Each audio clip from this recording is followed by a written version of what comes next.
श्रोताओं नमस्कार। क्षेत्रीय समाचार एकांश के कोविड-19 के विशेष कार्यक्रम में मैं आपके साथ डिम्पल आनंद। श्रोताओं, धीरे धीरे देश में कोविड के मामलों में कमी आ रही है, लेकिन खतरा अभी भी बरकरार है क्योंकि वायरस हमारे बीच में ही है और ऐसे में हमें कोविड एप्रोप्रिएट बिहेवियर का पालन करना नहीं छोड़ना है।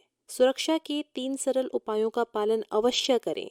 मास्क लगाएं, 2 गज की सुरक्षित दूरी बनाए रखें और हाथ और मुंह साफ रखें। श्रोताओं, देश भर में 18 वर्ष से अधिक आयु वर्ग के लिए सरकारी केंद्रों में निशुल्क कोविड टीकाकरण अभियान जारी है। युवाओं से हमारा आग्रह है कि टीका अवश्य लगवाएं और अन्य लोगों को भी इसके लिए प्रोत्साहित करें। कोविड संबंधी जानकारी और मार्गदर्शन के लिए राष्ट्रीय हेल्पलाइन नंबर 01123978046 और 1075 पर संपर्क करें। इसके अलावा प्रदेश हेल्पलाइन नंबर है 104 व 01352722 और 2724 506। श्रोताओं, कोविड-19 विशेष कार्यक्रम के अंतर्गत प्रस्तुत है कोरोना वायरस संक्रमण की वर्तमान स्थिति पर चर्चा, जिसे प्रस्तुत कर रहे हैं आकाशवाणी संवाददाता सिद्धार्थ सिंह। इस कार्यक्रम में आमंत्रित स्वास्थ्य विशेषज्ञ हैं दिल्ली के अखिल भारतीय आयुर्विज्ञान संस्थान के प्रोफेसर डॉक्टर अंजन त्रिखा।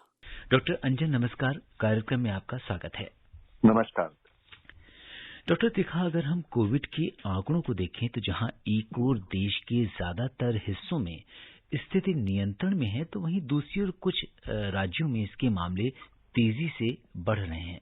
इसका क्या कारण है? देखिए, ये बहुत चिंता का विषय है कि हमारे पूरे देश में कई जगह तो कई प्रांतों में लगता है कि स्थिति कंट्रोल में है, बट रोज के नंबर तो ज्यादा हैं। खासकर केरला से आ रहे हैं, महाराष्ट्र से आते हैं, नॉर्थ ईस्ट से आते हैं। तो इसका एक मेन कारण ये रहता है कि जहां जहां ऐसा है वहां पर इतने अच्छे तरीके से लोग वैक्सीनेट नहीं हुए हैं, मतलब इतने ज्यादा वैक्सीनेशन नहीं हुए हैं।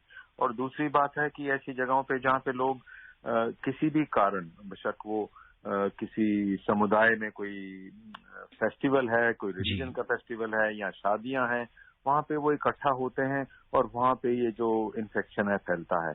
तो हमें 2-3 चीजों का ख्याल रखना है। ज्यादा से ज्यादा लोगों को वैक्सीनेशन दिलाना है और ज्यादा से ज्यादा लोगों को ये बताना है कि अभी स्थिति कंट्रोल में नहीं आई है, अभी भी दूर रहिए। जब तक जरूरी नहीं हो आप ऐसी जगह पे मत जाइए जहां भीड़ होगी, या अभी जैसे अगले कुछ महीनों में बहुत सारे त्योहार आएंगे। कोशिश कीजिए कि वो ऐसा मत कीजिए कोई जुलूस निकालिए। अगर जिंदा रहे तो अगले साल या उससे अगले साल बहुत अच्छे से जुलूस निकाल लेंगे। हम नहीं चाहते हैं कि फिर एक तीसरा वेव आए और जो हाल पिछली दूसरी वेव में हुआ था वैसा फिर हो। जी बिल्कुल, बहुत महत्वपूर्ण बात आपने हमारे श्रोताओं से साझा की है। जैसा कि आगे आने वाले समय में बहुत सारे त्योहार, बहुत सारे फेस्टिवल्स और दूसरी गैदरिंग भी हो रही है, तो निश्चित तौर पर हमें इन चीजों से बचना होगा और कोविड एप्रोप्रिएट बिहेवियर का पालन करना होगा। डॉक्टर त्रिखा, कई राज्यों में स्कूल्स की हम बात करें तो वो दोबारा खुल गए हैं और कुछ में खोलने की तैयारी हो रही है। ऐसे में आपसे जानना चाहेंगे कि जो हमारे स्टूडेंट्स हैं जो स्कूल जा रहे हैं, उन्हें किस तरह की सावधानी रखनी होगी, क्योंकि पेरेंट्स इसको लेकर बहुत चिंतित रहते हैं। ये बहुत एक लॉजिकल सवाल है जो आपने पूछा है। अब स्कूल बच्चों के इतने साल, 1 साल से ज्यादा से बंद पड़े हैं। ये देखा गया है पूरी दुनिया में कि अगर बच्चे स्कूल नहीं जाते हैं तो उनका मानसिक डेवलपमेंट नहीं होता है। कई देशों में तो उन्होंने स्कूल बंद ही नहीं किए, खासकर जो छोटे बच्चों के हैं। बच्चों के स्कूल जाना पढ़ाई के लिए नहीं होता है, मानसिक डेवलपमेंट के लिए भी होता है। तो अब ये एक कैलकुलेटेड सा मूव है, थोड़ा सा रिस्क है, बट सबसे बढ़िया बात यह है कि हर प्रांत की सरकार ये तैयार बैठी है कि हम धीरे धीरे करके स्कूल खोलेंगे और जैसे ही लगेगा कि केसेस बढ़ गए हैं फिर बंद कर देंगे या लॉकडाउन कर देंगे। ये बिल्कुल ठीक होना चाहिए।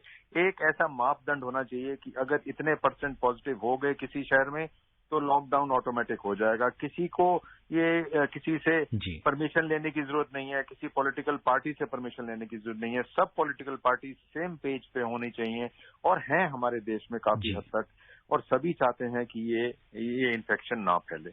खासकर स्कूलों की जब बात कर रहे हैं तो पहले तो स्कूल वाले ये अब देख रहे हैं, हमें दिल्ली के बहुत सारे स्कूलों के बारे में मालूम है कि जितने टीचर लोग पढ़ाने आएंगे, जितने और सपोर्ट स्टाफ आएंगे, जितने आया आएंगी छोटे बच्चों के, जितने सफाई वाले आएंगे, उन सबको 2 इंजेक्शन या वैक्सीनेशन के जो रूल हैं वो हो चुके हैं।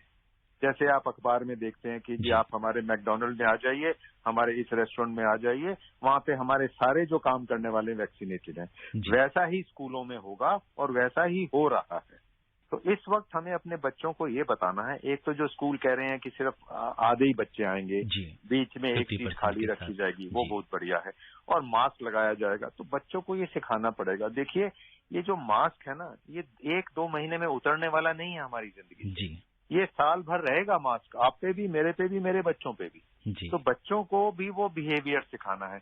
बच्चों को भी बताना है कि चलो 35 मिनट की क्लास हुई, जब मैं स्कूल जाता था तो 40 मिनट की क्लास है। 40 मिनट की क्लास के बाद हर बच्चा जाके हाथ धो के आएगा। हर बच्चा जो आएगा वो दूसरे बच्चे के साथ अपने खाना शेयर नहीं करेगा, दूर दूर बैठ के ही खाना खाएंगे। ये बच्चों को सिखाना पड़ेगा।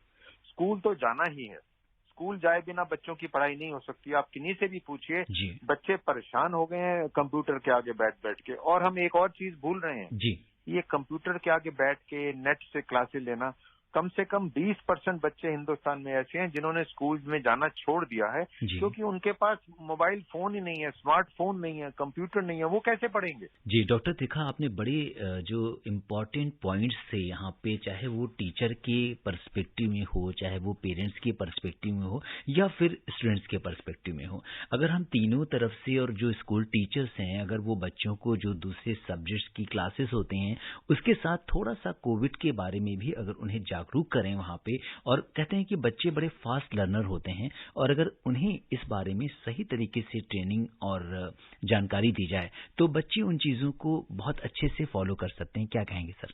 आपने बिल्कुल ठीक कहा।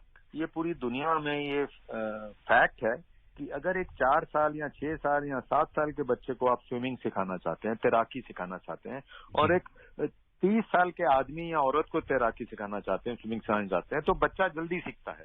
वो 30 साल का आदमी तो महीना भर अच्छे से स्विमिंग नहीं कर पाता है। बच्चे बहुत सारी चीजें बहुत जल्दी पकड़ते हैं, समझते हैं।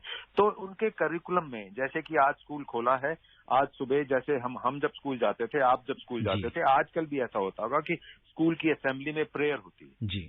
तो वो प्रेयर के बाद एक 15 मिनट अगर प्रेयर नहीं हो रही है तो हर क्लास में कम से कम एक दिन में प्रेयर के पहली क्लास या लंच के बाद की क्लास या दोनों टाइम 20 मिनट का प्रेजेंटेशन होना चाहिए। आज स्कूलों में हो गया कि जी कोविड से कैसे बचना है। हर रोज हर दोपहर को अपने आप बच्चे समझ जाएंगे। बिल्कुल। और डॉक्टर त्रिखा, अगर हम देखें तो भारत में कुछ कैंपेन ऐसी हैं जिसमें बच्चों का बहुत बड़ा योगदान रहा है। अगर हम स्वच्छ भारत अभियान की बात करें, जब इस अभियान ने, इस कैंपेन ने पेस पकड़ी और उसके बाद इसका इम्पैक्ट बच्चों के ऊपर इतना बड़ा पड़ा कि कहीं भी अगर बड़े भी गंदगी करते थे तो बच्चे उन्हें टोक देते थे कि यहाँ पे इस चीज को यहाँ पे नहीं फेंकना है। अपने पेरेंट्स को, अपने जो पीयर ग्रुप हैं और अपने नेबर्स को बच्चे बताते थे। तो शायद कहीं ना कहीं बच्चे कोविड के लिए एक ब्रांड एम्बेसडर के रूप में सामने आएंगे और अपने बिहेवियर से वो लोगों को प्रेरणा देंगे। डॉक्टर त्रिखा, आप बिल्कुल ठीक कह रहे हैं। आपने तो वो स्वच्छ अभियान की बात करी। हमने खुद देखा है कि अगर आप बाजार जाएंगे, अगर माता पिता वो पॉलिथीन का बैग दुकानदार से मांगते हैं तो बच्चा या बच्ची ही बोल देता है कि नहीं, हमें पॉलिथीन का बैग नहीं चाहिए, हम एक थैला घर से कपड़े का लाए हैं। यही तो बच्चे का भोलापन है। जो वो देखता है, वो समझता है, बच्ची समझती है, वो आपको बताती है। आप देखें कि बहुत सारे एडवर्टीजमेंट जो होते हैं उन सब में बच्चे होते हैं। ये जो टूथपेस्ट का एडवर्टीजमेंट है उसमें बच्चा है। ये जो हाथ धोने के साबुन का है उसमें बच्चा है। आप बच्चे को सिखाइए कि ये साबुन से हाथ धोना है। आप बच्चे को सिखाइए कि हर आधे घंटे बाद हाथ धोना है। बच्चे सीखेंगे। अगर बच्चे सीखेंगे कि नाक में हाथ नहीं डालना, अगर वो देखेंगे कि उनके माता पिता जी नाक में उंगली डाल रहे हैं तो उनको मना करेंगे। और बच्चा जब टोकता है तो बुरा भी नहीं लगता है। देखिए, अगर मैं किसी को टोकता हूँ तो वो मेरे से लड़ता है, बट जी अंजन त्रिखा, अब समय बहुत कम है। आप कोविड-19 के इस विशेष कार्यक्रम से जुड़े और आपने श्रोताओं के प्रश्नों का उत्तर दिया। आपका बहुत बहुत धन्यवाद और आभार। नमस्कार। श्रोताओं, तो ये थे दिल्ली के अखिल भारतीय आयुर्विज्ञान संस्थान के प्रोफेसर डॉक्टर अंजन त्रिखा जी। आज के कार्यक्रम में इतना ही। मुझे दीजिए इजाजत। नमस्कार।